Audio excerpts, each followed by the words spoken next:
بسم الله الرحمن الرحيم. وكشيكا. ولما كان من خصائص النداء الترخيم شرع في بيانه فقال وترخيم المنادى جائز أي واقع في سعة الكلام من غير ضرورة شعرية دعت إليه، فإن دعت إليه ضرورة فبالطريق الأولى، وهو في غيره غير المنادى واقع ضرورة. خجی وقت شئی ہوتا ملی سے با مفعول بھی بیانم شروع کرے ہو، تعریفم ورلہ کرے ہو، قواعدو کی لگی ہو، ناغی کی دا منادا بیان وشو، بید توابع و منادا بیان وشو. منادا کی دو با سویلی توابعو کی مولا تقریباً وویل اتو بے ترخیم المنادا. اس دا منادا دا ترخیم بیان کو دی کہ بمجموعی طور ذہن کی کینے وہی پنزہ مباحث کو خواہ یو دا چی ترخیم جائز دے کنا دے، او دویم نمبر تعریف دا ترخیم سے دے، او دریم نمبر بولا سلور شرائط بیان کو، او بے سلورم نمبر کی صورتون دا ترخیم بیان کو. ترخیم بسن کو دری صورت بے بیان کی، کلا با دو حروف حذف کو، کلا با پورا اسم حذف کو، کلا با یو حرفی، دری صورتون شی نو سلور شو. او پنزم نمبر چکل ترخیم وشی بے با اعراب سور کو ورلا داغی قاعدہ براتا بیان کی، مسئلہ با بیان کی. دا پنزم مباحث با ذکر کی گی. ولما کان من خصائص النداء سرا یوم قبل سرم صاحب دا جامی ربط بیانی او دویم دا اعتراض نا جوابم کئی، اعتراض جوڑ کئی نو خبر با واضح شی. اعتراض دا دے چی بیان دا منادا شروع دے و تا ترخیم تلاڑی تا خو باس پری خودلو. نا جواب دا دے چی ترخیم چی دے دا دا ندا او دا منادا دا خصائص ہونا دیکھا او دا شی خصوصیات ذکر کولو سرا داغی پورا وضاحت کی گی. بہرحال ترخیم دا دا خصائص دا منادا او دا ندا نا دے، او دا چا دا خصائص ہونا بحث کول دا دا بحث نا وطل نی، نمانگ بحث نا نی ہوتی. او ما قبل سر ربطم شو تروسا منادا بیان شروع یا داغی توابع ہو، او اس داغی دا خصائص بیان کو چی ترخیم دے ربطم جوڑ شو. اتو گو رہی ولما کان من خصائص الندائی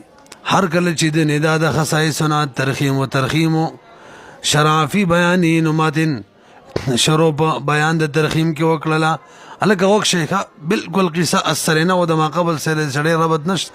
تعلق نشتا کاغا چاہتنیت بدی بنو پیگی دا سی سا قصہ نشتا نو بیخی ورطا وقت کی رہی. اولا مسئلہ ترخیم جائز دے کنن وقت شئی. جواب دارے چی ترخیم پا منادا کی که ضرورت شعری وی او که ضرورت شعری نہیں بہر صورت جائز دے. ترخیم پا منادا کی مطلقاً جائز دے، او بغیر منادا کی با ترخیم علا جائز وی چکل ورت ضرورت وی. خبر آیاد نشو ترخیم دا منادا مطلقاً جائز دے، ضرورت وی او که ضرورت نوی، او بغیر منادا کی ترخیم علا جائز دے چی ضرورت وی. ورسیدلی پی بس دغه مسئلہ شولانو اوس بردی عبارت وایو سیدہ داول باسو نوی و ترخیم المنادا جائزن اے واقعون. ترخیم دا منادا دا جائز دے، جائز معنی وکلل اے واقعون. اصل کی جائز پا دو معنو باندی رازی. یو جائز آغا شے دے چا خارج کی موجود ہم بھی الک راشے کیدیشی کنا او کیدیشی خارج کی موجود ہم دے کنا. او یا جائز پا مانا دے امکان دے، دا زید زوی شتا کنا او شتا دے زید زی خارج کی شتا باقیدہ یو دا چی شتا مانا امکان شتا. دلتا دا جائز کم مانا دا جائز خود و مانی نوی چی دلتا مانا خارج کی چی واقعی وی آغا دا صرف امکان نا. نا ترخیم دا منادا جائزون مانا واقعون. او بے علاقہ چی ضرورت وی ترخیم دا منادا با جائز وی کنا، بغیر دا ضرورتم جائز دے. ذکر دی خود دو صورت دی، بوقت ضرورت او بهر صورت. دلته کوم صورت دی وی دلته بهر صورت والا معنا ده. که ضرورت ویم جایز دی او که ضرورت نه وی جایز دی. نو وی فی سعة الکلامی په عمومی کلام کې جایز دی. سعة الکلام معنی که ضرورت نه جایز دی. من غیر ضرورت شعریه بغیر د ضرورت شعری نه هم ترخیم به منادا کې جایز دی. دا سی ضرورت شعری دعات الیه چاغه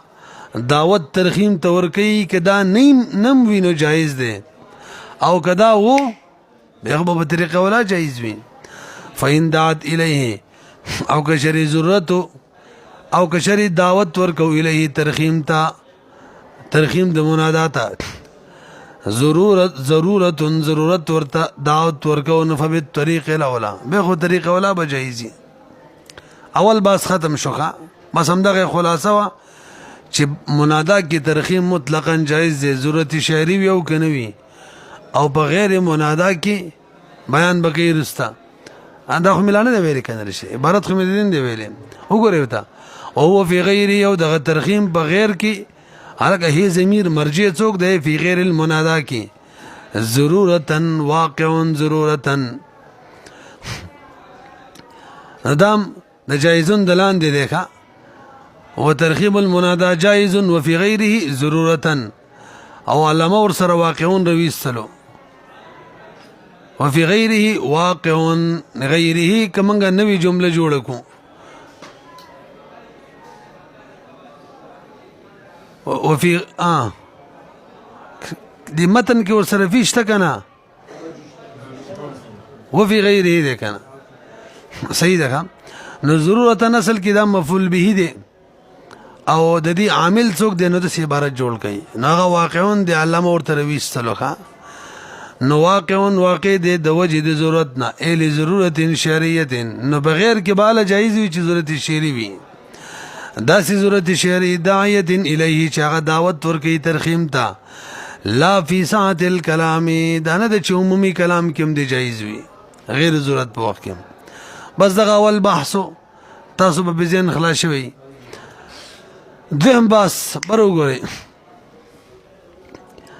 تعریف د ترخیم راته وکا. تعریف د ترخیم و حذف فی آخره تخفیفا انتهی آسان تعریف. ترخیم ویل کیږي د منادا د اخر نه حذف کول د پاره د تخفیف دا د ترخیم منادا تعریف شو. د منادا د آخر نه حذف کول د تخفیف په غرض باندې او د مطلق ترخیم بس تعریف فی د اسم د آخر نه حذف کول د تخفیف په غرض باندې څه مشکل شته. د اسم د آخر نه حذف کول د تخفیف په غرض او د منادا د آخر نه حذف کول د تخفیف په غرض فقط دو اجزا لري. د منادا د اخر نه حذف کول یو جز تخفیف په غرض باندې بل یا د اسم د اخر نه حذف کول یو جز تخفیف په غرض باندې دوا. تاسو پوه شولې دای تعریف شوخه. نور به مسله کړي دا تاسو ماته لک بر وګورئ چې به ورزو مسله دا کړي کم تعریف صاحب د کافی ذکر کړي دی دا د منادا د ترخیم تعریف دی کنه د مطلق ترخیم تعریف دی. نو معترض په دواړو اعتراض کوي چې شری دا تعریف د منادا د ترخیم وي نو د مطلق ترخیم تعریف خو نه شو بکار دیغه کړي وي په سوال پوه شولې او که شری دا تعریف د مطلق ترخیم وي نه به درې لانجې راځي ښه درې یو دا تعریف کې وای او هو ذکر کړي کنه نو مطلق ترخیم مخکې ذکر نه دی شوی څنګه وته هو ضمیر راځي کې ازمار قبل ذکر براشي یو بدا نقصان شي. دویم نقصان بدا شي او حذف فی آخره کی دا هی ضمیر چره دا منادا تراجی دی چا تراجی دی یو پر تعریف د مطلق ترخیم کې او به په اخر د منادا کی خبر واپس منادا تراوړي لته ویل کیږي تعریف د عام په اخص باندې کول او دا جایز نه دی منګه شرط عجیب کې ویلي دي نه په عام کېږي او نه په اخص کېږي په مساوي به کېږي معرب به مساوي وي د معرب سره په اعتراض پوه نه شولې وهو مطلق ترخیم یادی او به اخره کې فی اخر المنادا. ورسره دریم نقصان دا دی رستو شرایط بیان چې کوي دریم بحث کې وشرطه الته شرایط چونکې د منادا بیانېږي نو ضمیر منادا ته راځي دی به لانجه جوړه شوله خبره د مطلق ترخیم او شرایط د منادا بیانې څو لانجې جوړې شو درې ښه. نو جواب دا دی چې ترخیم موږ د مطلق تعریب موږ د مطلق ترخیم نه کوو به تعریب موږ کوو د منادا د ترخیم. نو به اعتراض دا و چې مطلق ترخیم تعریب پاتې شو مړه چونکې د مطلق ترخیم تعریب بینه د منادا تعریب دی یو دی دواړه نو یو سره د بل کار وشو یو تعریب مکو بل لره کافی شو ضرورت یې پاتې نه شو پوه نه شولې پې دا ډېر لنډ جواب و. اوس که چېرې دا د مطلق ترخیم تعریف شي بیا به اعتراضاتو سره څه کوو نو به لږ وروستو کوو ته وګورئ. وهو نو اول جواب ته اشاره کوي او چې وهو ضمیر ترخیم المنادا دا د منادا ترخیم ته راجع دی. تعریف موږ د مطلق ترخیم نه کوو بلکې د منادا د ترخیم کوو. او هو د ترخیم د منادا چې دی تعریف یې څه دی حذف فی آخره دا حذف دی په آخر د منادا کې زده شو که نه او به تخفیفا آخر فی آخره کې آخر منادا راویستله مرجع ته اشاره وکړله تخفیفا لمجرد التخفیف. یاد ساتئ ګورئ ترخیم په تعریف کې دوه اجزاو حذف په آخر د منادا کې کول شکل ترخیم منادا تعریفی یو او بل د حذف به د تخفیف په غرض باندې دا وکنه دې سره ته هغه حذف بار شو چې هغه حذف د تخفیف په غرض نه د بل غرض په وجه حذف شوی یعنی د اعلال په وجه حذف شوی. اگر کبه هغه سره تخفیف لازم وي ځکه چې حذف دیو کو تخفیف خپل راځي نو اصل کې تخفیف په دوه قسمه تاسو متوجه شئ. یو تخفیف هغه دی چې هغه برای راست یو شي د برای راست مقصود وي هغه په ترخیم کې او یو تخفیف هغه دی چې هغه برای راست مقصود نه لکه خلق اعلال وکي ثقل په وجه او حر لکه دسی به وایو رامین رامیون کې څه وایي رامین یا وغورځېدله دلته تخفیف چې دی که نه دا د اعلال په وجه وشو مقصود پکې اعلال و خو بیا چې اعلال وشو یا وغورځېدله خپله خود به خوده پکې تخفیف رالی لازمي ته ور تخفیف رالی نو دلته چې کوم تخفیف راغلی که نه دا مقصود نه دی ښه بلکې مقصود څوک اعلالو پتن لګي په صحیح تعبیر مې ونه کوله که شي. تخفیف د څو مقاصدو دپاره کېږي یو دا چې تخفیف بینه خپله مقصود وي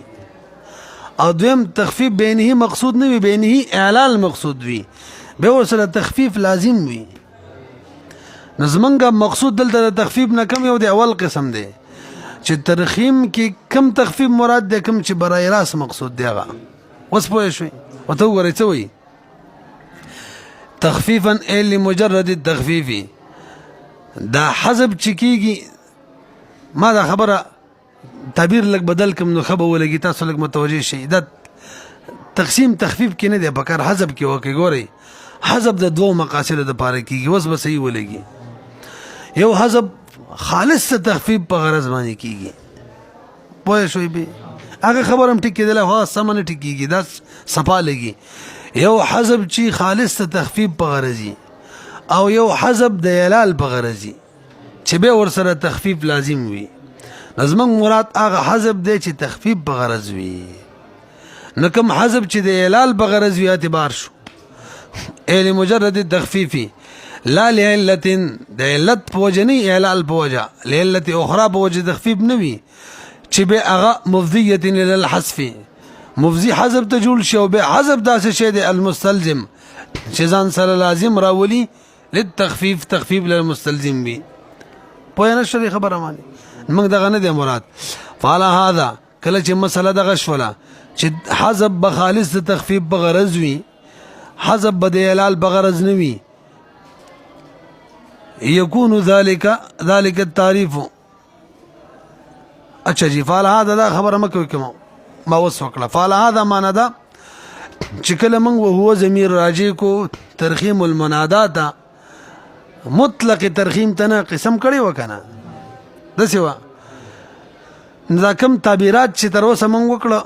هغه دا چې وهو کوم مرجع روي سره ترخیم المنادا اخره کوم به مرجع روي سره اخر المنادا نو چې کله مسله دغه شوله نو بدی صورت کې بر تعریب د ترخیم المنادا شي پوه شوي به دا اول صورت دیکھا فعل هذا بنا بدغه باندې بنا بدغه بیان کوم چې موږ وکړلو چې وهو کوم ضمیر ترخیم المنادا تراجی کو او اخره کوم به منادا تراجی کو اخر د منادا تا نو یکون ذلك التعریف دا کوم تعریف و شدا تعریف بمخصوص وی ترخیم المنادا پوری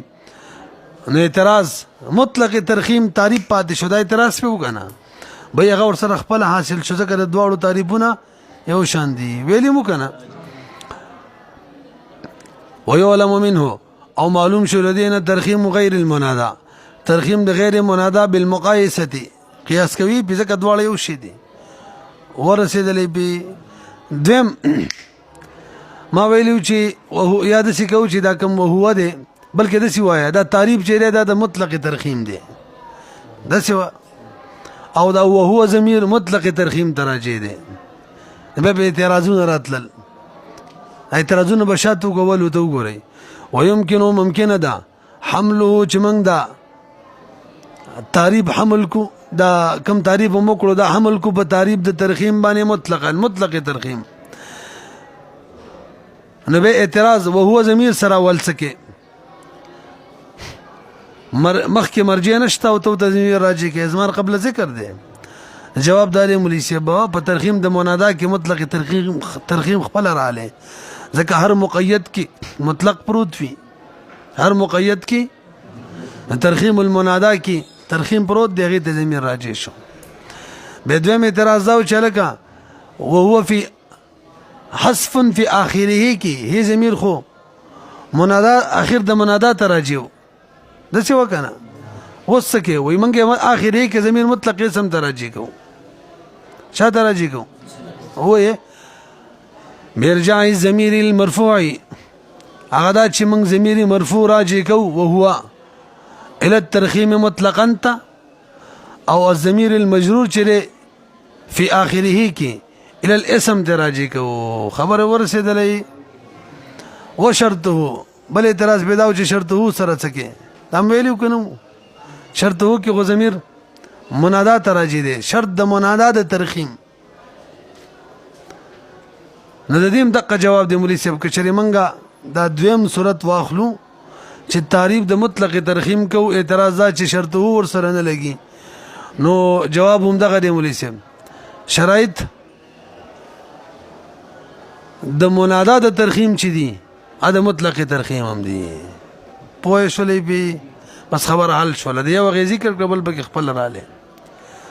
ما بخل صحیح تعبیرونه مې ونکړه وشرطه بهرحال دو مباحث ذکر شو یو ترخیم جایز دی کنه هغه بیان شو او دیم د ترخیم تعریف ذکر شو او دریم نمبر بیان د شرایطو کوي نو مجموعي طور براته څلور شرایط ذکر کوي درې شرایط عدمی دی یو وجودي دی اول شرط عدمی دا دی چې چا کی ترخیم کې دا به مضاف نوي انا به شبه مضاف وي پوه شولې به دویم شرط ولدا دی چا کې چې ترخیم کې به مستغاث نه تر شوه دریم شرط ولدا دی چا کې ترخیم کې دا به جمله نه دا درې عدمی شرایط دي او څلورم شرط وجودي دی یا بزاید یا با اسم علم وی زید علی الثلاثه او که اسم علم زید علی الثلاثه نه وینو پکار د چې تاب کی وی کا څوک بکی وی تای تانیس مجموعی طور څلور شرایط شو درې آدمی اول نمبر چا کې چې ترخیم کې د مضاف بنوي او وجه ووري مریسه دبل ګرست کو زواجب ګرست کو او دویم نمبر مستغاث بنوي او دریم نمبر جمله بنوي او څلورم وجودي شرط دی چې به اسم علم زائد علی الثلاثه وي دریونه به حروف زیات وي او یا به ثلاثي وي خو تای تنیس به ورسره وي. پوه شولې به ورته وګورئ. وشرطه کې ضمیر کې چرې موږ تعریف د مطلق تعریف د منادا ترخیم منادا والو نبی به وشرطه کې ضمیر هغې تراجي داسې بشي وشرطه شرط ترخیم المنادا دا کله على التقدیر الاولي چې اول تقدیر شي ترخیم المنادا تعریف وي او یا او شرط الترخیم ضمیر مطلق ترخیم تراجی کا دا کوم صورت دی اذا كان واقعا في المنادا چې هغه ترخیم والو کوم چې منادا کې واقع دی دا اعتراض نه جواب کوي چې مطلق ترخیم ذکر خونه دی شوی څنګه ته ضمیر راجی کې بیا هغه ترخیم یادوم کوم چې منادا کې راغله کنه نو على التقدیر الثاني بهرحال شرایط سودی امور اربعه څلور امور دي ثلاثه منها عدميه درې پکې آدمی دي دا عبارت ماتن شارح د علامه جمی دو وجونه رويستلو یو امور اربعه کې اجمال بیان کو ځکه تفصیل نمخ کې اجمال بکاری او دویم چې دا کم شرایط دي ټول یو شان دي څه آدمی دي او څه وجودي دي دا غیر باره د عبارت رويستلو ثلاثه منها عدميه درې پکې آدمی دي هغه کې اول شرط وهو هي الله يكون مضافا مليسب دغه اسم چا کې چې موږ ترخیم کو دا به مضاف نه وي یا منادا کومه کې چې موږ ترخیم کو دا به مضاف نه وي وقت شی وتا دغه شان شبه مضافم به کې داخل له نه به مضاف وي او نه به شبه مضاف وي ولی بده کې ترخیم نه کیږي چې مضاف یا شبه مضاف وي نو وجه دا د شته ترخیم کې مضاف کې به کې که مضاف الیه کې به کې که مضاف کې نو معنی به اعتبار سره ہوتا په اخر کې ونه کو معنی به اعتبار سره خو مضاف الیه اخیره دوته بچا کې حالانکه تعریف کې موږ څه ویلي وو حذف فی اخر کې دیونه کو او کته وی مضاف الیه کې کومه ترخیم بچا کې کوم نو د لفظ به اعتبار سره مضاف الیه غیر شی دی نو ترخیم یو چا کې کیو حروف دبل نه کټ کې دام صحیح نه ده تاسو پوه نه شولې کم اسم کې چې ترخیم کې یا منادا کې به مضاف نه وي ځکه منادا کې مضاف کې ترخیم ممکن نه دی یا به مضاف کې معنی به اعتبار سره اخر نه دی او یا به مضاف الیه کې لفظ به اعتبار سره غیر دی مضاف خود مضاف الیه نه وي غیر وي وګورئ وی الله یکون مضافا حقیقتا اوس تعمیم کوي کې اضافت حقیقی وي برشته او اضافت وي او حکما مضاف فی معنی څوک چې د مضاف په معنی باندې وي چې شبه مضاف ورته وي فدخل فيه نو داخل شو بده کې المشبه بالمضاف څوک چې مضاف سره مشابه دی ايضا دا مثلا کې اعتراض نه جواب دیتا ویلیو چې مضاف بنوي زه به دروخه ما مضاف بنوي به هم په کې ترخیم نه کیږي لکه یا طالع عن جبلن کې مضاف نه ترخیم په کې نه کیږي دا خو تا ذکر نه کو نه جواب منګه مضاف عام کو مضاف یو کو شبه مضاف دواړو دا اذ لا يمكن الحذف ځکه ممکن وجه بیانې ولی مضاف کې ترخیم نه کیږي او ځکه ممکن نه دی حذف من الاول دا اول د مضافنا لانه ليس اخر اجزاء المنادى ځکه دا نه دی اخر جز د منادا نظرا الى المعنى كما معنی ته نظر وکړو ولا من الثاني مضاف الیه کې هم نشي کولای لانه ليس اخر اجزائه ځکه دا نه دی اخر جز د اسم یا د منادا نظرا الى اللفظ كلفظ ته وګورو نفهمتنا الترخيم فيهما نو من شلو ترخیم په دواړو کې مضاف کې مضاف الیه کې بالکلیه تاسو پوه شولې ټیم خوشته کې ختم دی